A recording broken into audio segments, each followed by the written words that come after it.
இந்த ஊர் ரொம்ப முக்கியமான ஊர் புதுக்கோட்டை வந்து ரொம்ப ரொம்ப ரொம்ப முக்கியமான ஊர். எதை விட சிவாலயங்களை பொறுத்த வரைக்கும் முத அந்த சோழ பேரரசுன்னு ஒரு ஆரம்பிச்சவங்க அடிக்கோல் போட்டவன் விஜயாலய சோழ தேவர்னு ஒரு ஆளு, இளங்கோவன் முத்துரையர்னு சொல்லி ஒரு ஆளை சண்டை போட்டு தோக்கடிச்சுட்டு அவங்க பவருக்கு வர்றாங்க. வந்த வருடம் 846.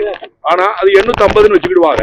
அன்னைக்கு ஆரம்பிச்சதுல அவரால் கட்டப்பட்ட ஆலயங்கள் தான் ஆரம்பத்துல முத கட்டப்பட்ட ஆலயங்கள். அப்படின்னா அந்த 20 வருடத்துக்குள்ள கட்டப்பட்ட மொத்த சிவாலயங்கள் மொத்தம் 18.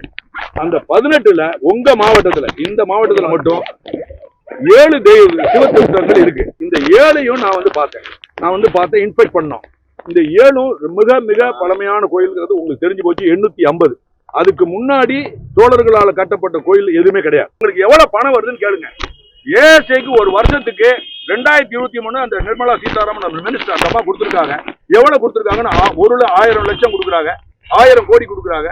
அதுக்கு அடுத்தது ஒரு 300 கோடியை கொடுக்குறாங்க. அப்புறம் ஒரு 8 லட்சம், மொத்தம் 1308 கோடி ரூபாயை கொடுக்குறாங்க. இப்ப போன வருஷம் அதே அம்மா எவ்வளவு கொடுத்துருக்காங்கன்னா 1000 கோடி 279 கோடி 97 லட்சம். அப்படின்னா 1273 கோடியை கொடுத்துருக்காங்க. அப்ப எத்தனை சின்னம்னா கிட்டத்தட்ட எனக்கு தெரிஞ்சு 3579 சின்னம். அவ்வளவுதான்.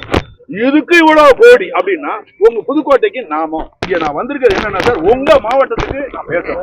உங்க மாவட்டத்துக்கு தான் நான் முக்கியத்துவம் கொடுக்கணும். உங்க மாவட்டத்தில் இருக்கக்கூடிய புறக்கணிக்கப்பட்ட கோயில் ரோட்ல தொங்குது, விளக்கு இல்ல. நல்லா கவனிங்க, விளக்கு இல்ல. ஒரு விளக்கு ஏற்றுறதுக்கு யோகிதை கிடையாது, அர்ச்சகர் கிடையாது. இப்ப மினிஸ்டர் எல்லாம் வாய்கிலேயே பேசுறாங்க, பழைய மினிஸ்டர் வாயில இருக்கு. ஆக்சுவலா இவங்களெல்லாம் இவங்க பண்ணக்கூடிய அட்டூழியத்துக்கு சட்டப்படி நடவடிக்கைன்னா இவங்களெல்லாம் தூக்கி உள்ள பிடிச்சு போடணும். வேற வழியே இல்லை. ஆனா போறதுக்கு ஆள் இல்ல, போடுறதுக்கு ஆளே வழியே இல்லவே இல்லை.